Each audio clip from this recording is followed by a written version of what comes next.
What's up, everybody? Legendary Talks, episode 95. I can't believe it's episode 95. It's pretty crazy to me. We have the amazing DJ Kiss tonight. I cannot wait to chat with her. We're going to talk about, how we met and some really great things. I have my 100th episode coming next week. Oh, Kiss is right on time. Right on time, too. For once.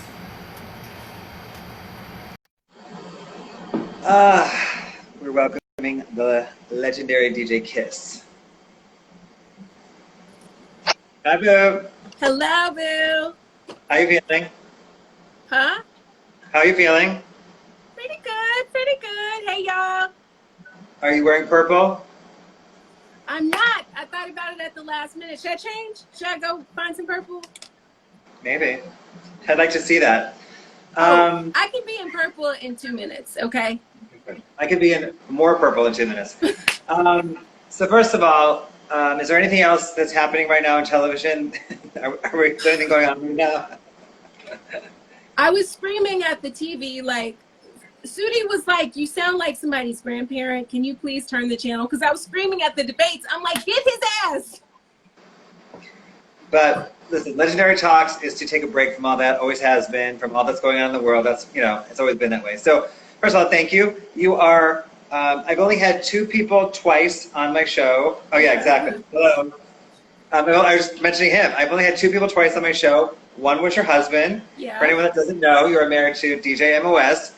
And then you are my second guest. Oh. Yes. So, and we've been, talking about doing this for a long time. I'm really glad we're doing this. But I want to, kind of talk to you first before we delve into what we're really here to talk about. Okay. So let's talk about when we met first. So what is your first memory of me? I know exactly when I remember you, but. My first memory of you was at Gold Bar. It was like one of my first residencies. Hey y'all. It was one of my first residencies, and I remember you just being like the life of the party and so ornate and so much sunshine. And you came over and started talking to me. You must have asked me like, what song is this or something, or you asked me for a really good request. It was something music related. And I mean, we just fell in love. It was like we fell in love as friends. We like looked across the room and we were like, this is my tribe. And we were like friends ever since like that meeting. Yeah, no, I have the basic same story, but I had started working at the Gold Bar. Jama, the owner, had asked me to do the party, and I'd never done a party with a DJ I didn't know ever. That was the first time, and I was kind of weirded out. Like I'm doing, I was really I'm really adamant about DJs, and she's like, no, it's DJ Kiss, don't worry. So I went there, and to be honest, I was a little like skeptical. Who is this, whatever. And you were across the room. I remember. You're a DJ snob. I'm a total DJ snob, but you were across the room, and I remember, I'd been there for like 5 minutes. I already, forced you out, and I was like, okay. And you played, just really interesting music. You played, it was either like Fleetwood Mac. You played like something like, something we all like I don't know, something, Michael Jackson or something. And then you played like Fleetwood Mac or Hall & Oates, and I was like, that's interesting. And then so you played another song, but the third song, it's probably Grace Jones after that. And then you were like, oh, wait a minute. Yeah, but I instinctually went to the DJ booth, I remember, and said, hi, I'm Damon, introduced myself. And I remember telling you that very first night, I said, you're going to go really far because you're both, beautiful and a great DJ. And at that point in female DJs, there wasn't that many that were like either talented and pretty, so right. You're going to go far, girl. And guess what? You went far. So you mean? Yeah, I'm grateful. So we met like, I don't know what year was that, 2007, 2008 or something? Yeah, it was a long time ago. Then. And then, I witnessed your career literally skyrocket. I was there, we talk about it all the time. I was there step by all the kind of major moments, most of the major moments in your career. I had been by your side in a lot of ways. You were there the night Puff and Jay-Z came, right? Yep. And then I think that, I would say this too, that, you being close friends at that time inspired me to kind of, work harder and be bigger because you were doing it. You were working so hard. And I say it all the time, but out of, many people I know that work hard, you're one of the people that really deserves all the accolades you get because you work so hard, and I witnessed it. You know, I saw it firsthand. Thank you, So, boo. So do you. Oh my gosh, you work so hard.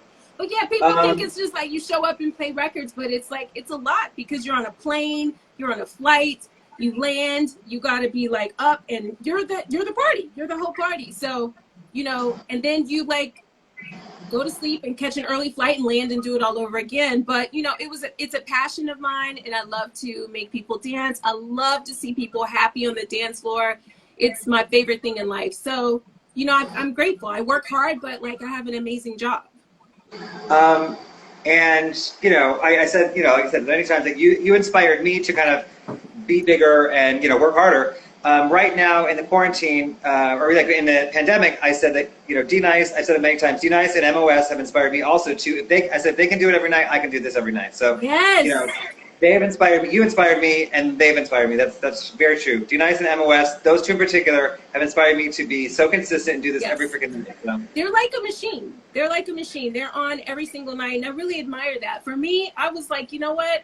I've been going so hard for so long. If I don't rest right now, I'm never gonna rest. And so I just started being better to myself and taking some of the pressure off and just being like, Kiss, you don't gotta DJ like that right now. This is like God is giving you a break. Take the break. No, I was talking to Olivia Job the other day, and she says, I feel no pressure about DJing. I DJ whenever I want to. You know, there's no pressure of that kind of like, you know, IG live DJing. I think those two in particular, it's in their blood. It's, you know, it's who they are. Like, you know, they eat, you know, both of them are doing it because they can't not do it, you know, so. Yes, that's it. They can't so, not. Getting back to you. It's their language. That's true. Getting back to you, so, you know, again, you know, you Hey, Green Apple Crew. You literally skyrocketed to success, but very earned because you worked your butt off. I'd like to describe it as you put your head down and you just worked, and were so focused and so disciplined and great. But what are some of the highlights from, like, you know, the last 10 years of your career for you? I'm grateful because I've had so many that I probably will forget a bunch. But, you know, some of the highlights include, obviously, spinning for Prince. You know, it's my favorite thing on planet Earth. So after I spun for him, I was kind of like, all right, I can quit now. Like, that was the whole reason I started DJing. I'm like, at some point, I want to DJ for Prince. And the fact that that happened is nuts. Shout out to Damaris. Damaris Lewis made that happen, by the way. But I think, you know, spinning for Oprah. I was on tour with Oprah. That was incredible. We did 8 cities stadium tours. So I DJ'd for the stadium full of people, and I warmed the stadium up for Oprah. And I introduced her, and we interacted. It was just like incredible. And then I think DJing for Good Morning America for 10 years. Yes, I manifested that. DJing for Good Morning America for like 10 years was amazing. Obviously DJing the Oscars, you know, hubby and I spin for the Oscars. Shout out to Sean. And then, yeah, DJing for Puff, and DJing for Prince. Those I would have to say would be my biggest ones. You guys didn't just DJ for the Oscars. You DJ'd on the red carpet as the first DJs ever on the red carpet last year, right? Was it last year? Last year, and then we did it this year too, which is just like, I mean, we're on the red carpet as the people are going by, and like she's like Meryl Streep, like, hey kids. I'm like, wait, who? I'm just like, what just happened here? They never had a DJ on the red carpet prior to that ever, so you guys were the first. Amazing. That was Sean's idea, to have us on the red carpet.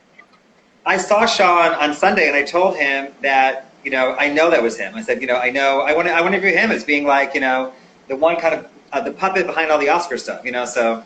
Oh my gosh, he's such a visionary. He's just at the very beginning of his career. He's a visionary with this stuff, with really bringing the culture. You know, like the Oscars are cool, but like the Oscars with like without some black spice, without us is like boring. You know what I mean? Well, they do have a term called Oscar so white. Remember that? So yes. Like, and it was so that was the problem. The first year they did Oscar so white was the year we DJ'd the Oscars. So it's like we were kind of like, we're doing the Oscars, and then we were like this because people were boycotting it, and we were like, shit, you know. Listen, celebrate your, you know, acting. So, and then sometimes I get jealous of Sean, as you know. Listen, you're my boo. You're my original boo, and Sean is my boo. Yes, I'm your But main you have boo. so many boos. You can't even be jealous. You have so many boos. You If do you're a always say black that. A-list star, you might be Damon's boo. Listen, you're always like, my boo Sean. I would send you a kind of message, right? He's sweet though. And then, okay, so getting back to you, why do you think you were so successful the last 10 years? Because in my opinion, you were extremely successful. Why do you think you were so successful? I think it is by God's grace, number one, first and foremost. Yep. And then I think that I just, I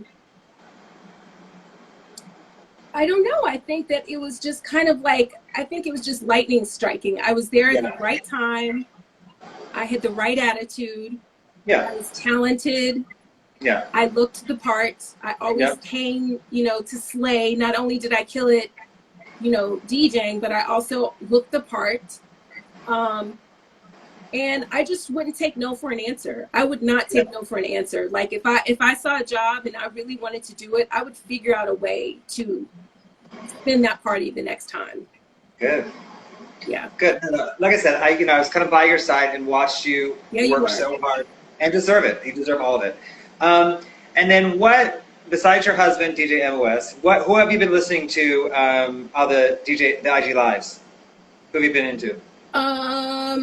Obviously hubby, you know, I check out D-Nice. I check out DJ Millie. I love her sets. I check out Kiana Parks. I check out Beverly whenever she spins. Yeah.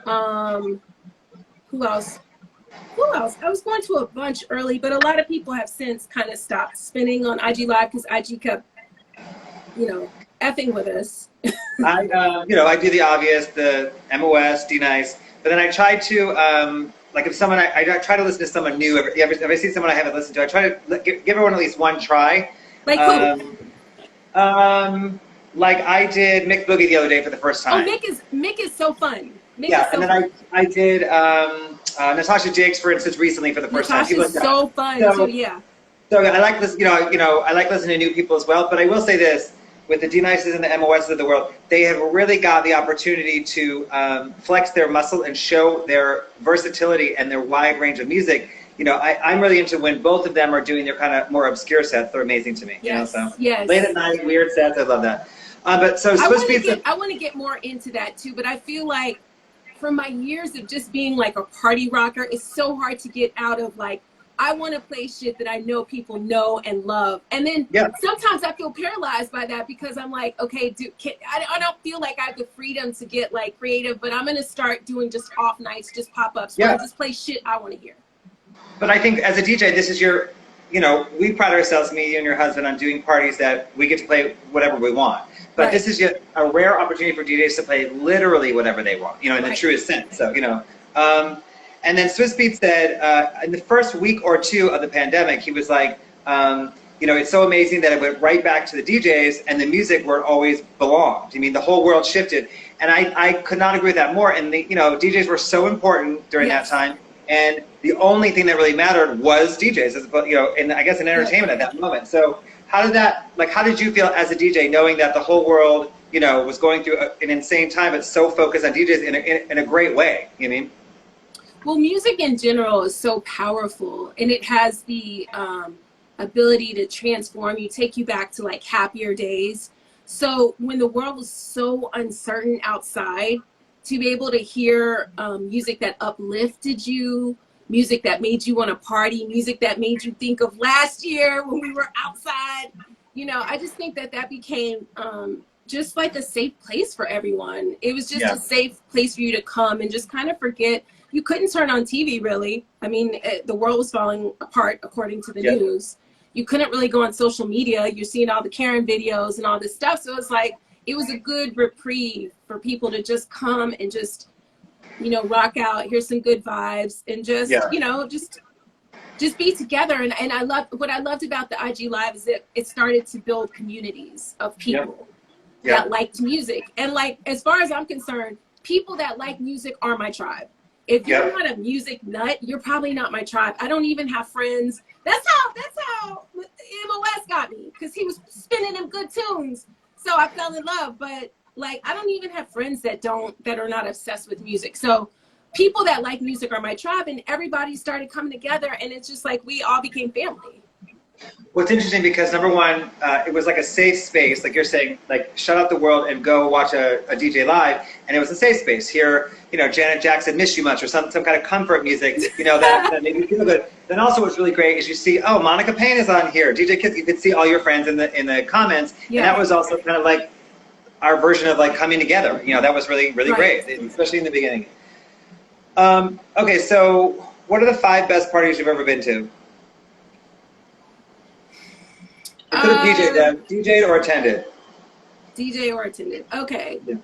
So, in no particular order, I would say, y'all, I'm not name dropping, but if I got to say the best party. Well, listen, if anyone can name drop, it's you, trust me. So. I would have to say Puff's New Year's Eve party on his yacht in St. Bart's. Hubby and I DJ'd that together. And when I tell you the whole ship was hammered, I mean, I don't even know how we were walking. Like, I felt the next day I woke up and I was like, oh my God, did I drink too much? Did I embarrass myself? And then my friend was like, no, everybody was hammered. Nobody remembers what anybody did. So that was a really good one. Prince's party at Silencio in Paris was amazing. I went to, I was in Paris for an Urban Decay like presentation. So I was the DJ for the presentation. And Damaris was there with Prince on tour. She was dancing for him. So she made me come to his concert. And I went grudgingly because I had to be up and at a presentation at like 8 a.m. in the morning. So I was like, I really need to be responsible. And, but she was like, just come by for a second. So I went by for a second. Meanwhile, our seats, the seat that I sat on was on stage with Prince. I know that seat. I know that seat. I've been on that seat. I know that seat. Well, wait a minute. I just came in jeans and a t-shirt. I was like, no, I'm just going to sit and whatever. So I come in jeans and a t-shirt after working all day, and I end up on stage with Prince in Paris. Like, Prince is here. Me and 3 other girls are here while Prince is performing. He's literally looking at us after he finishes songs like, and then after that, they were like, okay, well, there's an after party. And I'm like, I didn't agree to an after party, y'all. I have to work. I have to work at 9 o'clock in the morning. They were like, just come by. So I'm like, I'll come by, but I have to go to the hotel and change. I look a mess. I'm not doing this. So I go to the hotel and change. I get back to the party, and there's a guy DJing, right? He's playing his heart out, and Prince walks in, and he walks over, makes a beeline. Damaris Lewis, if you're on here, Damaris will vouch for this whole story. He makes a beeline towards me, and he's like, did you bring your laptop? I'm like, what? No. I'm like, no, Damaris just told me to come to this. He literally made me go get my laptop. He sent a bodyguard with me. He sent Romeo with me to make sure I came back. Shout out to Romeo, first of all. Romeo, his bodyguard. He made Romeo come with me to get my laptop. I came back and DJ'd for him until 5 o'clock in the morning at Silencio. Yes, you should. I mean, first of all, what are your options? You can say no. Give me a break. You mean? If Romeo hadn't been there, I wouldn't have come back. If the bodyguard wasn't there, I wouldn't have come back because it was You're right about that. You wouldn't have come back. I know you. But my thing is, I knew you were DJing for him when in the beginning of the story. When you said Damaris invited you to the concert, I knew you were going to end up DJing for him at some party. So, come on, girl, don't be naive. What else? That's a great story, by the way. So those two.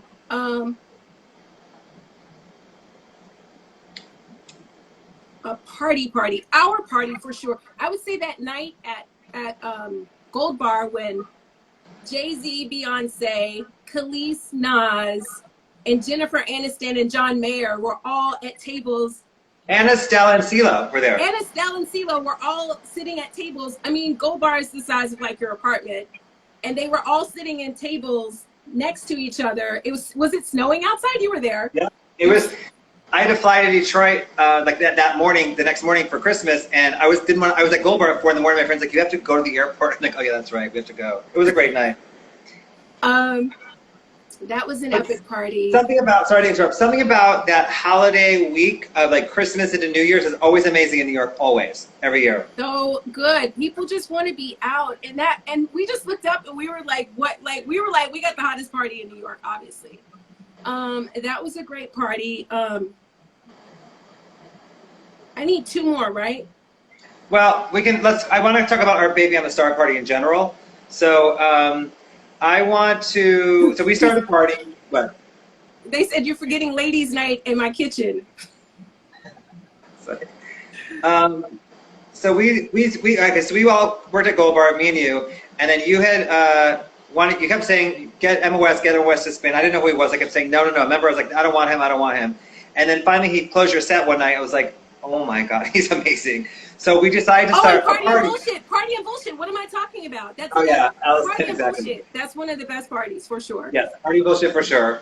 Shout out to Allison Melnick, by the way. Allison! Legendary Allison. So we decided to start a party called Baby I'm a Star, and one of the first performers we had was Lady Gaga. Remember? Oh my gosh, no big deal. No. What do you remember about that? First of all, you were like, I want Lady Gaga to perform. We were like, who? We were like, I don't know about that. I was like, who? I was like, Damon. Who are all these? I was like, who are these randoms you're bringing here? It's true, and I was like, no, trust me, it'll be good. I had to talk you guys into it. I remember. But M.O.S had been playing her song for about 2 weeks before she performed for us. But what do you remember about that Gaga night, the Gaga moment? Well, okay, so we didn't want her to perform. We were just like, who is she? So finally you were like, no, she's managed by Khaleesi's old manager. We were like, all right, I guess. So she comes in and she's like Grace Jones. She has this hood on and she's got a scepter. And she's got these androgynous black girl dancers with her, and they like do a full out performance for 10 people. There were 10 people there, and Lady Gaga did a full on performance of Just Dance, I guess it was at the time, with her dancers, and they were like, giving jazz hands, and it was the whole bit. And I mean, by the time she was done, I was like, this is my new favorite. Like, she was incredible. In a room full of 10 people, I was like, this bitch is a star. No, she was in it to win it. She walked in as Lady Gaga into the room. You mean so? I think at that point she was just living in that character. I mean, you have to when you're new like that, Well, something I always think is really funny is that Jeremy Hassel was doing kind of a blog story on me that night. So he was following me around with a camera, and she was performing. So they were interviewing me in the green room, and I was making jokes, and they cut to her sitting in the corner, like laughing at my jokes. Little Lady Gaga, like sitting in the corner in the green room. It was ironic that I was the one being filmed, not her. Very funny. So then, we did our Baby I'm a Star. You have that footage, right? Yeah. So, we started our party. I think we started really purely. We started because we all love music. We're always on the same page. And, it really took off. It was a huge moment in New York, I think. We had Miguel perform there. We had Lisa. We had so many, amazing. Yeah, Luke James, Ro James, all of them. And we, I think it was about, 5, 6, 7 years? How long was that party? Yeah, that party was like 6 years. But there were different... Wait, so you're talking about Baby I'm a Star. Okay, so all of it. They were like different incarnations, though. There was the original RDB with Kirill. That was a whole separate thing. And then we moved it to where Gold Bar? Basically, I don't know. We moved it around. But point is, I think we started very purely because we all love music. And as a result, I think every single famous person came through. Everybody, so many amazing people performed. Every single person. It was a breeding ground, from like Mary J. Blige, John Lennon, Brandy, Prince came to all of our parties. But it was a breeding ground for new talent too. Like we said, Miguel performed there several times, in different variations of his career. Apollonia hosted one time, remember? Apollonia, Lisa. Anyway, so I think in general it was a great party, and it really was a moment in New York time. And I think we were kind of ahead of the curve, and we set the bar for other things after. So right. All right, so now I want to talk about what we're here to talk about. So you and I have been talking about swapping Prince stories on my IG Live for months now. So, we both love Prince, obviously, and we have a million stories. Like, I didn't know that story about you in Paris, for instance. So you didn't know that? I mean, I knew kind of like vaguely, but okay, so what's your first... Oh, first of all, let me ask you this. As a child, what were your feelings about Michael Jackson? I loved Michael Jackson, but he wasn't my shit. Prince was my shit. And in my opinion, as a child, you had to choose. There were firm battle lines drawn. Either you were a Prince fan or you were a Michael fan. And then I had a wayward cousin that was an Al B. Sure fan. And I was like, okay, you're not even in the running. You're not even in the... But she was like, Al B. Sure! As a child, you had to choose, but as an adult, you have to choose too. Prince or Michael. Hello. Okay, so kind of, but... I mean, I think you can enjoy their genius. I'm a Prince girl. I'll always be a Prince girl. I adore Michael, but I'll always be a Prince girl. I feel the same way. I always said it was 51-49, 51% Prince, 49% Michael. You know. Right, right. What's your first memory of Prince ever? I just remember seeing his videos on TV, and like even as a kid, I was just like mesmerized. He was just, I don't know, something. It's bizarre when I think about it. Why, as a kid, I would be drawn to this hypersexual little man, but I was drawn to him. I was drawn to him, and his music I don't know. I don't have an explanation. I had a cool uncle, and he had all these Prince albums, and maybe 1999 or something. And I remember being thinking the music was so amazing, kind of being really intrigued. And then he had The Time and Vanity, so I got into all that stuff as a really young kid. My cool uncle, and he had the Rolling Stone magazine that Prince was on the cover, and he would not give it to me. I wanted it so bad. That Rolling Stone cover is on our wall at home. As that's where it belongs, first of all. And then, how did you see Purple Rain? How? We were all too young to see Purple Rain, so how do we see it, basically? I didn't see it until years later, but I know I was watching it with my parents. I wanted to see it. I begged my parents to see it years after the fact. And I know that I could only see parts of it. They would send me out of the room for the sex parts. So I didn't see the entire thing until I was a teenager or an adult. Good. I went to the movie theater and it was playing next door, so I crawled on my hands and knees from a kid's movie to see Purple Rain, which I saw. True story. That's the funniest shit. That's so David. I could see you I was like, oh, I'm seeing Purple Rain. Because it was when Doves Cry was out. I'm seeing Purple Rain. Oh, yeah. What's your first Prince concert? My first Prince concert wasn't until, no, I saw him once in Louisiana, but I don't remember a lot. I think I had to sneak in or some kind of thing. Someone had to hook up. I was a college student. I didn't have a lot of money. But when I got to New York, I was waitressing at PM. Do you remember PM? Of course, yeah. I was waitressing at PM, and Prince was in town. He was doing the Welcome to America tour or something like that. And I didn't have tickets. I didn't have any money, and I had to work, and it was just a mess. But whatever. So then all of a sudden, the place that I'm working at, PM, they were hosting his after party. So this is so New York. That's so New York, right? So I went from not having tickets and not being able to go to Prince coming to my job. So he comes to my job and they're like, Kiss, you can wait on him. I'm like, of course, I would fight a bitch. Yes, of course I'm waiting on him. And so, but you don't talk directly to Prince, you talk to his people, right? So I made friends with all his people, and his manager at the end of the night was like, are you coming to the concert tomorrow? And I was like, no, I don't have tickets. And he was like, I will leave tickets for you at will call. So I'm like, okay. So I dragged my roommate Melissa, I don't think she's on here, but Melissa, Melissa was my roommate. So I come home, I'm like, Melissa, Prince is giving us tickets to his concert. So we go, and we get there, and it's in a friends and family. It's not a regular seat. It's in the friends and family, mosh pit right in front of the stage. So, we look at each other and we're like, how does this shit happen to me? So we go, we're in the mosh pit. I have this orange, cute little dress on, I'm doing my thing. And then this guy comes to the mosh pit and starts pointing out girls, you, follow me. So he points to me, and we all go on stage and dance with Prince. I wasn't DJing. That was way before DJing or anything. So we go on stage and we dance with Prince. And little do I know, I end up on the Jumbotron with Prince. But I didn't know. I was just so in the moment. So then when we got off stage, when we were leaving, everyone was like, oh, you're the girl in the orange dress. Because it was so bright. It was so ridiculous. They were like, oh, you're the girl in the orange dress. I never knew that story either. That's amazing. I love that story. Because I showed you pictures of that. Oh, I thought it was a different time.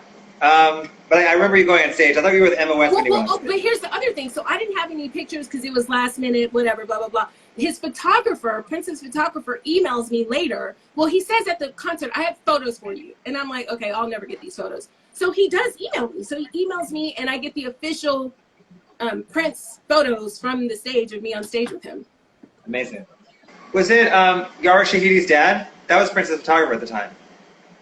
Yeah. So I have a great Prince first encounter story. I was going to ask you what your first encounter with Prince was. That's it.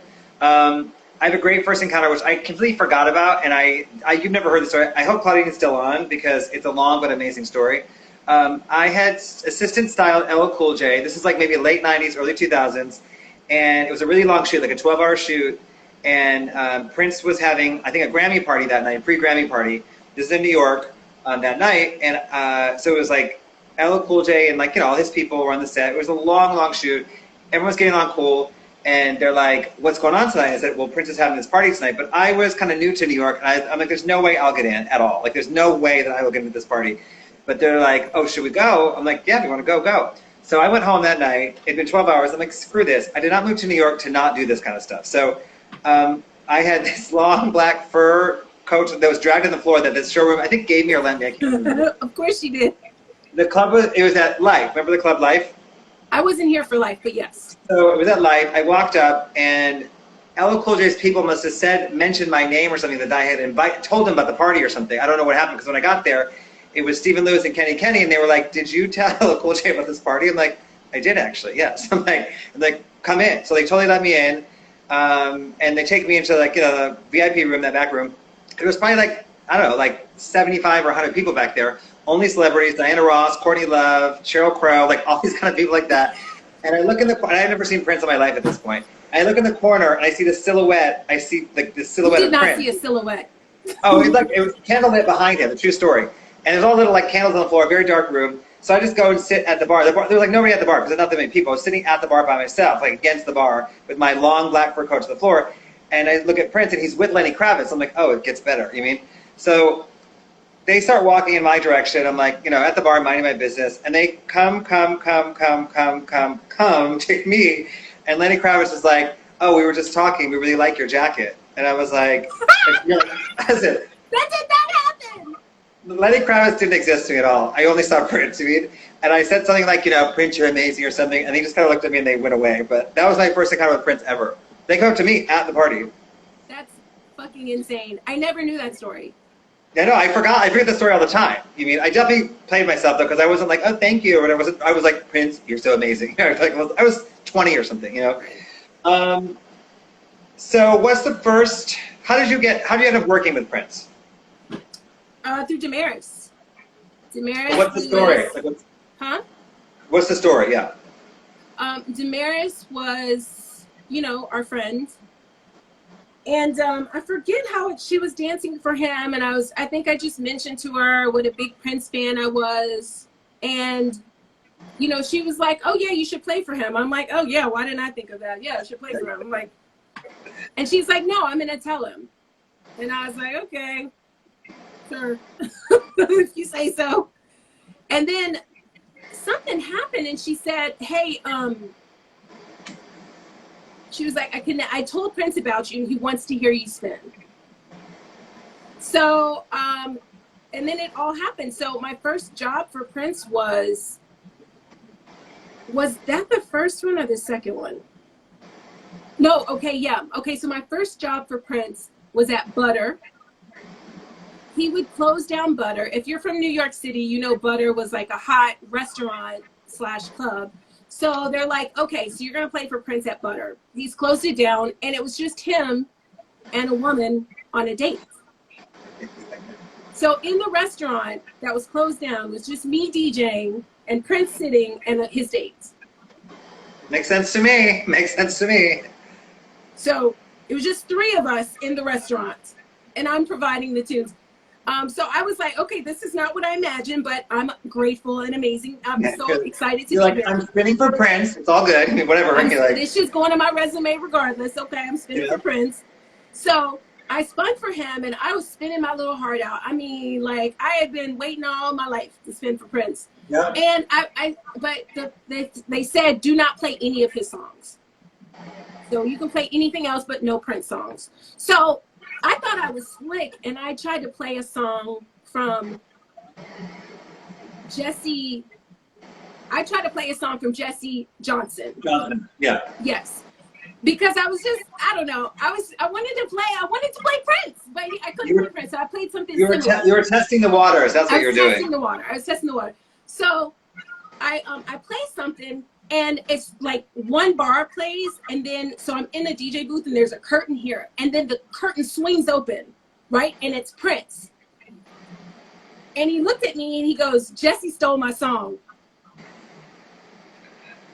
It was it's the "Can you help me, baby? Can you help me?" So he goes, "Jesse stole." He opens the thing, and I'm like, and he's like, "Jesse stole my song." Yo, it was the funniest. It was like a Dave Chappelle skit, because he literally blew in like I didn't even see him get up, and next thing you know but anyway, it was funny. And then so he liked it, and he had me back, and I would play like bigger and bigger parties. So then I played like one of his after parties or something.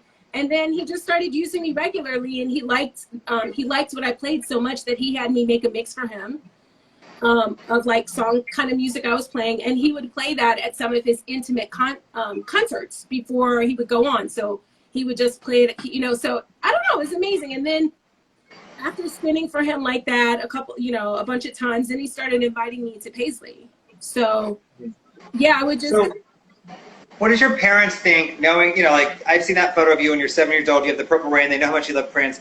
What's your first conversation with your parents like, "Mom, Dad, guess what?" You mean, how did that go?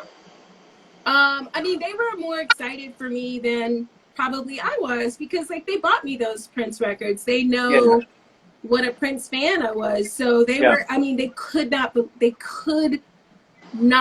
believe that I had manifested working for this my idol, basically my childhood idol. So they were so happy, and they would want all the details. They would be like, "Okay, tell us what happened, and then what happened, and then what happened." But they were really excited for me. I mean, it was Prince. It's Prince. There's literally nothing higher for me to do. I remember when I told my mom that when Prince called me on stage at MSG, and she was like, "Oh, that's so weird. You're so funny. That's so funny and weird." I'm like, "It's amazing." And then most people I told said that made sense. And like, Prince called me on stage, like, "Yeah, that makes sense." Like, I remember Cleese being like, "There's nothing about that surprises me at all." You mean? At all. That video you have to repost tonight, though. It's classic. I know. For me, being the person, again, loving Prince as a little kid, you're like, "Oh my God!" But everyone else was like, "Yeah, that sounds about right." I also have a funny story. Interesting. Before you and I met, we both got called on stage to dance with Prince before we even met. Well, I say it's really interesting too, because we paralleled each other in a lot of ways, because we both started working for him at around the same time, but not with each other at all. We never worked together, all three of us. Like, I never worked with you with him. You never worked with me with him. But we worked at the same time. We were working with him. I have a really funny story too. One time, Rashida hit me up and said, where are you at? And I was doing the Vibe 20th anniversary or something, and he was coming, and so he got there very late, and the party was totally winding down. So he walked in, he looked at the party, he didn't stop walking, walked right baid out. Did not even stop walking. Like, he did it one like this, just went right back out the door. I also have a great story. The first time I ever took him out, so the first time I was doing the Def Jam, I think 20th anniversary, ironically, or 25th, Def Jam 20th, I think. Was that at that place in Times Square? Yes. I was thinking that. Yeah, so I was doing that. I was doing that party as well. And I was with Liv, and Liv hit one of his singers, and Yvonne, and he hit them up saying he wants to go out, where can he go? And I was telling them he can go X, Y, and Z, I'll set it up, blah, blah, blah. And they're like, "Okay, do you want to come?" And I didn't know him and hadn't been out with him. I'm like, "No, I'm not trying to go and be a groupie. It's not, it's not my thing." And they're like, "Okay, he wants this. I'm like, "He can go here." I would texting people, setting the whole night up for him. And they're like, "You sure you don't want to go?" I'm like, "I don't want to go." And they're like, "Just come. It's just come." And I was like, why am I saying no to taking Prince out? Like, I don't understand why I'm saying no. So I'm like, okay, I'll go. So he had heard that and I just worked for Beats by Dre, that earlier event for Beats by Dre, and they had that $1 million headphone. You spun that, didn't you? The $1 million headphones? Okay. So it's my first time working for Beats by Dre, and then they were having it was a small party, and this huge party at Marquee after, kind of like it was Super Bowl weekend. Oh, I remember that. In New York. And they were having this huge party at Marquee, and he had heard that's going to be good, so he really wanted to go there. Not my choice, but I said, okay, whatever. 2 SUVs. I pull up first. I tell, Rich Fleming, all of Marquee, my Beats for a Day clients, the party's insane. There's like 20 people making waiting for him, all this stuff. We pull up. I get out of the car first. There's some like doughy white girl vomiting right in front of Marquee. He rolls down the window. He rolls the window right back up. Listen, he's like, nope, not happening. So then I took him to Tao, which had just opened. And then I took him to Electric Room, which was too wild. And then we went to number 8 in that back room. Do you remember? Where we sat, where we couldn't see anyone, we sat all night. And someone texted me there. They said, oh my God, I wish you were at number 8. Prince is here. And I text back, I'm with him. Who do you think brought him? I brought him here. So that was the first time I ever took him out. And I have to say it was interesting. And, you know Prince. He's very unique. And then he came to our party, Baby I'm a Star, which is also amazing, I think. We kind of manifested that. We called the party Baby I'm a Star after the Prince song. And then I remember Romeo coming. How nuts is that? Baby I'm a Star party, DJ Kiss is spinning it, with M.O.S. And then Prince comes to our party called Baby I'm a Star. I remember Romeo coming to do they said, Prince wants to go out tonight and he might want to come. I'm like, okay.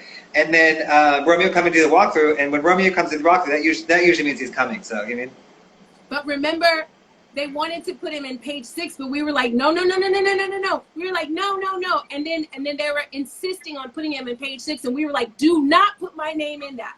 Do not. We don't want to be associated with that shit at all. We were like, hell no.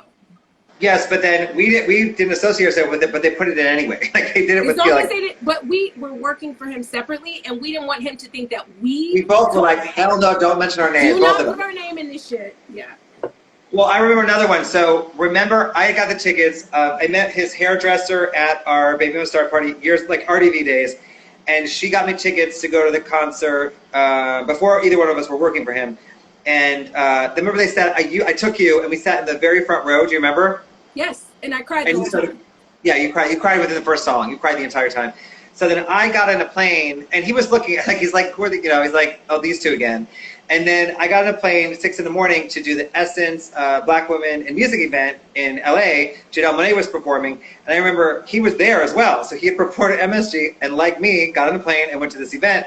And he looked at me, I looked at him. I'm like, what, you're the only one that can get on a plane, boo? I'm like, I was like, he's probably like, this annoying little person is everywhere. What are some other like funny stories?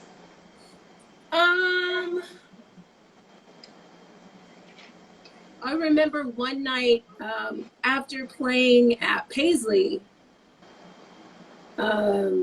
which is just such a surreal experience. I'm like, oh, no big deal. Just in Minneapolis, playing for Prince, Paisley, no big deal. Well, sorry to cut you off. I learned a valuable lesson. I got invited to go to Paisley several times, and I never went. I was working little club jobs and stuff. I kept saying, oh, I'll go next month. I'll go another time. I got invited, I think maybe, 8 to 10 times, and I did not go, and I regretted it. But I learned a valuable lesson. When you get invited to stuff, you go. End of story. You go. Janelle Monáe invites you to Paris, you go. Things like that, you just go. Don't just do it. You do it. So. Masood too. After I had spun at Paisley for a while, they were like, you can bring your husband, And so I invited Masood, but he had to work. And again, you never know that something tragic will happen. And he didn't come. And then shortly thereafter, Prince passed away. And it was just, I don't know, it was a lot. But anyway, so I remember spinning there one night, and I didn't even realize that he was still there. Like, you have to wait until everybody leaves. And it's like a big ass club. So the end of the night, I'm like wrapping up, and I hear somebody say, Kiss, they treating you all right? And I was like, and it was Prince. And he was in the far end, and he just screamed it out. He was like, Kiss, are they treating you all right? And I was like, yeah, they're good. And he was like, all right, let me know. Aww. I was like, how do you even know who I am? But he would request me, but it was just so interesting for him to be like, are they treating you all right? And I just never forgot that.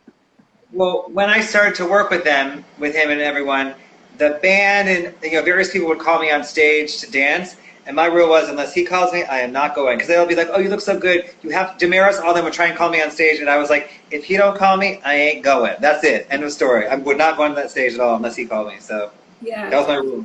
Because another time, too, I was styling Liv, and they did the shows at the Palladium here in Hollywood. They did probably about 5 or 6 nights, and they were amazing shows. And Janelle Monáe hit me up. She's like, I just landed in LA. What are you doing tonight? I said, I'm actually doing this Prince show. And Marsha Ambrosia and I had been talking, and I said, doing Prince, do you want to come? And she had never seen him live. So we all went, and they came, and so they put us on that love seat on the stage. So it was me in the middle and those two on each side. And that, to be honest, was my favorite moment because, like you said, he's right there performing, and he runs past. It's just amazing to be on the stage. Yeah, it's amazing. He runs past you. You're like, why am I on stage at a Prince concert? How did this happen? And then that night, who I was on stage with? These are the other 2 girls, Snow Allegra and her manager. So it was me, Snow Allegra, and her manager on stage in Paris at a Prince concert. Well, I have another funny one. So Lee from Noir had been working with Gwen Stefani on some jewelry line, and she kept asking me, have you ever met Gwen? I had never met Gwen before. So when he did the forum over here, like those 30 days at the forum, somehow I ended up on the stage. I can't remember how I got there. Ended up on the stage, and we're dancing on the stage, and Gwen Stefani's standing next to me, so we start talking. We're on the stage, and she's like, I like your outfit. I'm like, I like your outfit. We're talking, blah, blah, blah. So I text Lee the next day, oh, I totally met Gwen Stefani. She's really nice, and like left it at that. Then I called the next day, oh, I forgot to tell you, I met Gwen Stefani while on stage with Prince. I forgot that part of the story. You mean? It was getting ridiculous. I mean, the shit is insane. But you know that I ended up in Prince's autobiography. No. I never posted it. I'm in the beautiful ones because one of the days that I was playing at Paisley Park, the writer who was helping him write the memoir was there. So he describes a whole scene about where he was, and he's like, DJ Kiss is in the corner, setting the tone or something like that. Amazing. And I didn't know I was in the book at all. It's Prince's autobiography. What the fuck am I doing in Prince's autobiography? But what happened was he wrote like the foreword to it to just kind of explain, I guess, set the scene. So people started texting me and then that part of it, for some reason, that snippet was published in a magazine. So people started sending me the snippet. And so then when I got the book, I'm like, there I am in the beautiful ones. I'm going to post it. They're literally there. Fucking little Jakissa Taylor from Baton Rouge, Louisiana, with the Prince record, with the Prince poster on her wall, is in the damn autobiography. This is it. Right where she belongs, first of all. Right where she belongs.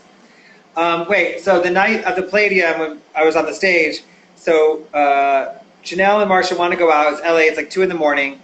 And they're like, where can we go? I'm like, it's LA. There's nowhere to go. So I said, we can go back to my hotel. I didn't live in LA. I said, we can go back to my hotel room. It's very chill. Just have like a drink or whatever. Right. And so all of a sudden, Prince is having an after party in his room. I'm like, obviously. Okay. Yeah, I'm like, okay. So we all end up going back there. It's maybe like, 15 people or less. Like Dave Chappelle, very small group.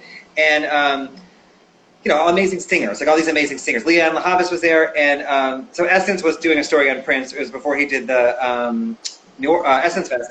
Right. And the Essence writes, similar to you. They're like, Janelle Monáe walks in, Marsha Ambrosia walks in. I'm like, yeah, on my arm. They never mentioned me. I'm like, I was walking with them. No mention of Legendary Damon. But so everyone starts, Dave Chappelle starts playing the piano, and everyone starts singing. Liv Warfield was there, all the backup singers were there, and Yvonne McNair was there, and she's the one that clocked me on this, and it's so funny because, I'm surrounded literally by a wall of amazing singers. I'm sitting kind of here, and there's like singers like everywhere around me, and they're singing. So I start singing. I sing about as well as I don't sing good, basically. So but I started belting it out. And I think I even stood up and I was singing. And Yvonne looked at me like, "What the hell are you doing?" I'm like, I just got so caught up in the moment. I thought I sounded good because all these amazing singers around me. It was so funny. That's hilarious, boo. I would say I'm glad I was like in the moment. I was not self-conscious at all. I can't sing at all, but like I was like let love rule. I was like singing. It was amazing. I was actually proud that I could be in the moment so much. So. I have one more funny story about. Yeah. I have one more funny story. So one of the parties that I spun for him at Paisley was the launch of his CD. What was the last one? Artificial Cage. art official cage. And obviously it's artificial cage, but it's art official cage. So I did a 3-day party at Paisley Park, and I DJ'd all of the nights. So the first night, I'm playing, and then at a certain point, he comes on, and we're playing songs from the album. So his band is up there, and so then Prince walks on stage. It's really loud. I'm DJing, so I can't hear shit. It's huge. You know how big that room is. It's huge, so it's really loud. So he walks over to me, and he hands me a CD of the music, but I'm on stage in front of however many people, a couple thousand people, and he's trying to say something to me, but I can't hear because it's so loud, and he's mouthing something to me. So I turn all my stuff off. It's still loud, and now I feel like an idiot because he's saying Prince is talking to me, and I have no idea what he's saying. And he's looking at me like, is this girl retarded? Did she turn your miracle ear up? What's going on here? So I'm like, huh? So he's like, would you buy this? Would you buy this? Is what he said. And I was like, sure. And he gave it to me. But what he was saying was, did I like it? Would I buy it? Do you get what I'm saying? He was saying, like, would you buy this? Was it good enough to buy, basically? Yes, would you buy this? Yeah. But I was like, would I buy this? And I was so embarrassed because it's like, there are people here and Prince is talking to me. The music can't stop and I can't hear. And now I'm like a fucking babbling idiot. I'm like, huh? Listen, welcome to our life. People never know all this behind the scenes craziness that goes on. We're always like, look fabulous and fun, but there's so much craziness going on behind. Always. Yeah. Prince is like, is this girl an idiot? Like, what? He's like, let's not use her next time. He's like, wait. So, what's your last memory of Prince? I have a good one. You were there, but what's your last memory of Prince? Well, it's not a memory of him. So, when I used to work for Prince and I lived in New York, I could come last minute because there were a lot of flights going New York, Minneapolis. That's no problem. That's a couple of hours. But then I moved to LA. And it's harder to get to Minneapolis from LA. It's almost like you have to take a layover. It's a bunch of stuff. So Prince's guy, what was the guy's name? He's the one that coordinated everything. Oh, I know exactly. With the dreads. No, his friend that ran Paisley. I can look in my phone. But he ran Paisley. He set everything up. So he was the one that would call me when Prince wanted me to play. So he called me like last minute and he was like, hey, can you... Oh, two things. Okay. One time he did that and I was so late. So he let me know too late. So by the time they booked the flight and everything for me, I missed the flight because they told me so late. And by the time I got to the airport, so the next flight that they could get me, I just landed. I got dressed in the bathroom in Minneapolis and went straight to Paisley. So I get there and that was the night Madonna was performing. So Madonna came to Paisley to party at Paisley after her after party. So I'm like DJing at Paisley in a smaller room. He's a smaller room in Paisley too that he did parties at. And Madonna walks in and her dancers, so now I'm playing and when dancers are out there, like you gotta really come with it. So her dancers are going crazy and then Prince gets up to do like a performance and Madonna's sitting at the stage like a schoolgirl, literally like this. Just like in awe, like we all are. But Madonna is like this, like just watching him. And he tries to get her to come up and she wouldn't come. She just like let him do his thing. But that was an incredible night. But it was like, he would call me right before, he would call me and the way he would call me, it just wasn't enough time to get there, right? So in that particular time, I had to go straight to the airport. Didn't get a chance to change, all that stuff.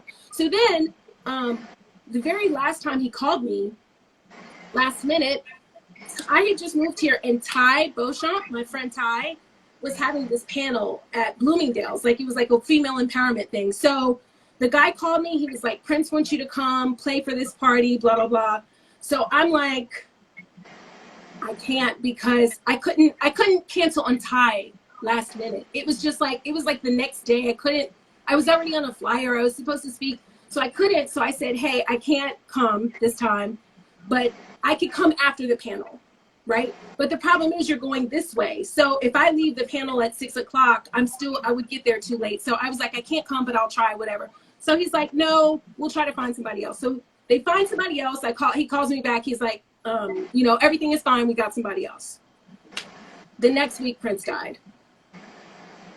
Oh my gosh, really? It's crazy. The very next week, he passed away. It's crazy. I never knew that.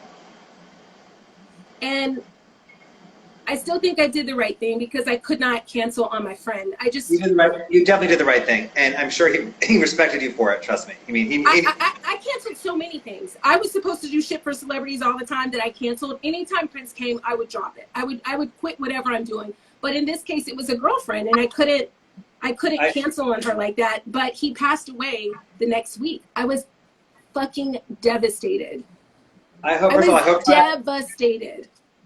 I hope Ty is watching, first of all. So, number one. Number two, you did the right thing. I never even mentioned that to her because I make her feel bad. It wasn't her fault. It was my call. But no, it wasn't your fault either. It was no one's fault. It was meant to be exactly the way it was. There's no guilt involved in this story at all. You did the right thing for sure, and you know, God did what He's supposed to do. It's, you know, everything is in the right time for 100%. So 100%. My story is a little, you know, I want to tell you mine because it's a little lighter. But you were spinning at Butter. He had done SNL, whatever that was, that last year, I think. And that was fun. Yes, and I was working at an electric room. We have 3 minutes left. So I was working at an electric room, and it was a day after Halloween. It was November 1st, I remember. And he passed away that following April. So like that 6 months prior or whatever. And I looked at my clock. It was pouring rain. I was tired the day after Halloween. I looked at my clock. It was like 3:45 in the morning, 3:30 in the morning. I was finishing work. And I said out loud, I said, do I really want to go to this Prince party? And the security guard that was my friend standing next to me said, you're a dick. Listen to what you're saying. Listen, I really want to go to Prince's party. I was personally And I was like, you know what? Get yourself together. So I went to the party. You were spinning. I went by myself, but you know, you can't bring anyone ever. So I went. It was Damaris, you, everybody was there. It was a small group, maybe like 40 people, whatever. Fun. And it was a great vibe. It was such a great vibe. I was dancing, all this stuff. And I remember that night. I remember. I remember that. So he was sitting kind of right over here in some little banquette, and I was on the dance floor dancing with you and Damaris. You were coming back and forth to the DJ booth, and me and Damaris were really getting into it. And he was just looking, and then he got up, and then he kind of pushed Damaris out of the way, did a twirl around me, and flicked me on the shoulder like, this is not your party, boo. He's like, this is my party. And he like literally spun like this and went back and sat down all in one breath. And that's my last memory. And it's a really good one. So, I mean, he's like, this is not your party. This is my party. Don't ever forget it. You mean? So. He was like, don't forget, boo. You're at my spot. I'm just grateful that you and I both got to experience that because we knew each other before working for him and while working for him. So. Yep. All right, we have 2 minutes left. I want to ask you just 2 quick questions. What are you grateful for, and how can we support you? What do you mean? What am I grateful for? I mean, I'm grateful for everything. In life, I'm grateful for.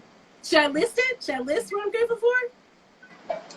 Whatever you want. I'm grateful for everything. I'm grateful for friends, family, my amazing husband, my career, you. I'm grateful for.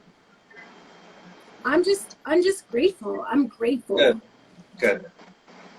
And how can we support you right now? Support me right now. You can come to, my Instagram live parties when I have them. And then you have a t-shirt line that's coming out, or? Yeah, I have the t-shirt line that's out. We are releasing some new pieces soon, so that'll be out. But it's Kiss the DJ. It's very simple. It's like, this is an era where the DJ has shown you how important we are. So Kiss the DJ is not really about me. It's about really respecting and celebrating your DJ, whoever your DJ is. Kiss that DJ. Yep. Amazing. Okay, so I don't want to hang up, but I want to say a couple of things. This is exactly what Legendary Talks is about. This is my whole, what I always wanted to do is share stories like this. We have these amazing stories that we tell each other, but I want to share them with people. This is exactly what I want this platform to be. I thank you so much for sharing these stories, but I also, I want to celebrate you as much as I can in life. I'm so proud of you. I think you're amazing. You are proud of you. Listen, you're humble, hardworking. You inspire me every day. I think that you deserve every single thing that comes your way success-wise. And, you're just smart and hardworking and amazing. And you know, you're a real visionary in a lot of ways too. And I want people to just celebrate you for all you've done for culture. I mean, seriously. Yeah, thank you. You too, boo. You know, I'm super proud of you. Yeah, this is episode 95, by the way. I'm floored by that, and congratulations. Thank you. D-Nice is this Thursday. Oh shit, that's gonna be good. And then I have my 100th episode next Thursday. I'm really excited about that. So, okay. Thank you very much. I love you. I'm gonna say goodbye so it doesn't hang up on us. Okay. Bye, you guys. Bye, Boo. Thank you. Prince, we love you.